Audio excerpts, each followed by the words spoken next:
ढोरप गावात श्रीमद भागवत कथा व अखंड हरिनाम सप्ताहाला भव्य सुरुवात. प्रतिनिधी राहुल मुंडे पाटील, खामगाव.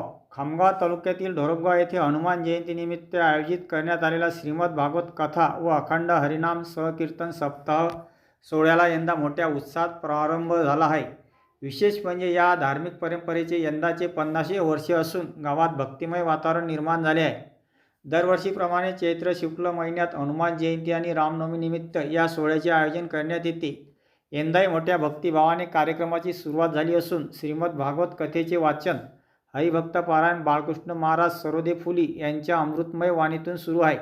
या सप्ताहादरम्यान दररोज हरिनाम सहकीर्तन, कीर्तन आणि प्रवचनाचे आयोजन करण्यात आले आहे.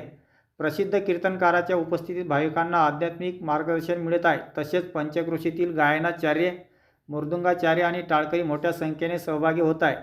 सोहळ्यासाठी येणाऱ्या सर्व भाविकांसाठी दररोज महाप्रसादाची व्यवस्था करण्यात आली असून गावकऱ्यांकडून उत्तम नियोजन करण्यात आले आहे.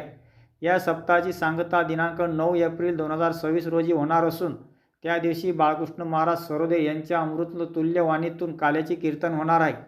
या धार्मिक सोहळ्याला यशस्वी आयोजनासाठी श्री हनुमान संस्थान, समस्त ग्रामस्थ आणि तसेच टाळकरी मंडळी यांचे मोलाचे सहकार्य लाभत आहे.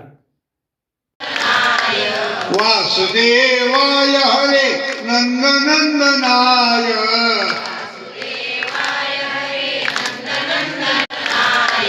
वासुदेवाय हरे नंदनंदनाय.